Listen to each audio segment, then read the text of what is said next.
Well, the Phala Phala farm saga could prove to be President Ramaphosa's undoing. An impeachment inquiry panel says the president may have broken anti-corruption laws and violated the constitution. The panel also described as hearsay evidence the criminal complaint laid against Ramaphosa by the former spy boss Fraser in June. But this did not stop the panel from finding that Ramaphosa may have broken the law. Daily Maverick's Ferial Haffajee has penned a piece on this story and joins me now for some analysis. Good afternoon, Ferial. Welcome to today, and thank you very much for your time. Many of us, we are still caught in this whole thing of the panel's report and whether Ramaphosa is going to stay or not. That's where we are at the moment. But just to go back to where it all began, when the former spy boss Fraser in June laid that criminal complaint, how did the panel address his complaint? Good afternoon to you, Dan. So obviously his complaints, which was a hefty document and laid at the Rosebank station and then moved to the Hawks, was the fundament lying beneath the panel's work, because from there, three parties at Parliament asked for an inquiry, and then this panel's work stems from the National Speaker of Parliament acceding to that.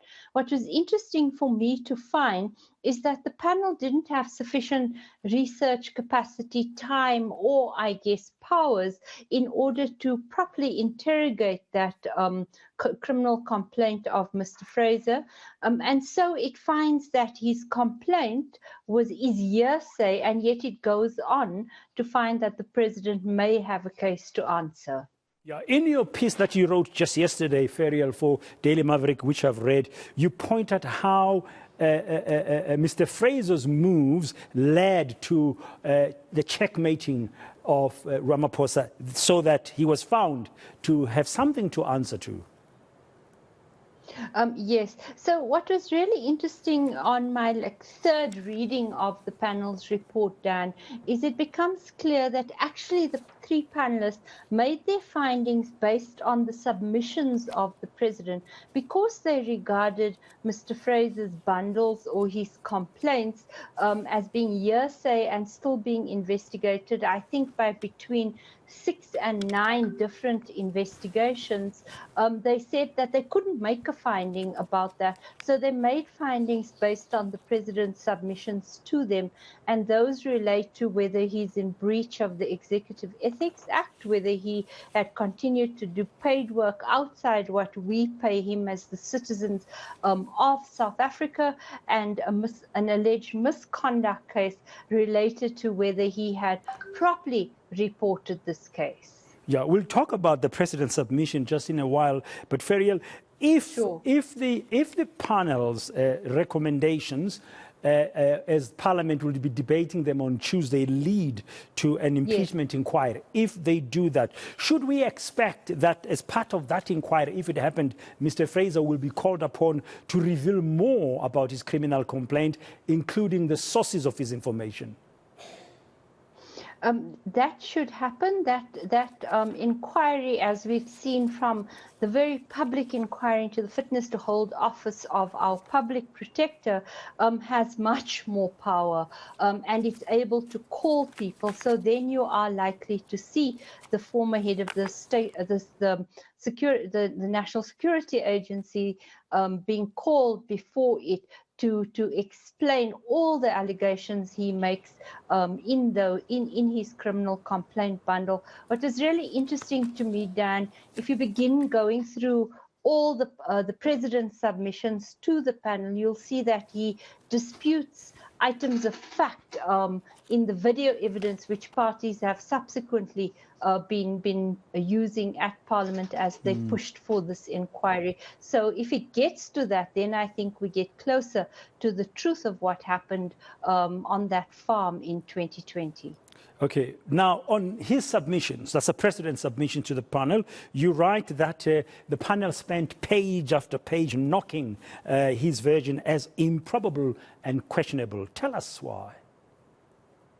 Yes, sure. So the panel, and I think they raise important questions how it is that a Sudanese businessman, Mr. Hazim, no identifiable ID number, no sense of how he brought the money into the country, went shopping on a Christmas day in 2019 to buy buffalo, paid $580,000 cash for that, and up till today he's never collected his buffalo. And I'm not sure about you, but if I make such an important purchase, I really want to see the goods for it. So especially if I've traveled far from Sudan. Yes, and I think 2 years hence, unless he's a really, really rich guy, I think you do want to see your buffalo or whatever it is you bought. So I think they raise very, very important questions about that purchase. And obviously they found that the president's responses to that about it they found it wanting.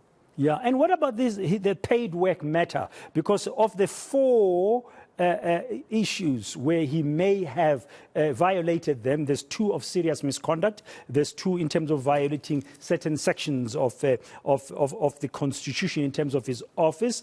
This paid work matter, how did the panel approach that? So the panel found that while the president may have placed his Phala Phala farm into a trust, and that he may not be receiving a monthly salary or income from it, in his own words, he was still very much an active conductor of it as a business, and therefore he is benefiting. And they found that the president had adopted a very technical definition of what paid work is and of what employment is.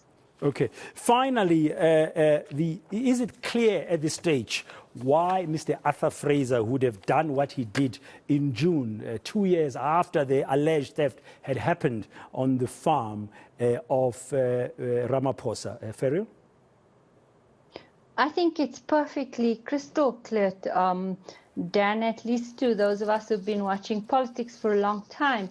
Mr. Arthur Fraser was the kingmaker of the 2007 Polokwane conference of the ANC, which brought the former president Jacob Zuma to power, and he's regarded as a real power broker in the ANC. He was extremely unhappy with the versions of his tenure at the SSA that came out before the State Capture Commission of Inquiry, and thereafter he said, watch this space, and I think we are watching this space. We are watching this space very carefully indeed, and thank you, Ferial Haffajee, for joining us this afternoon.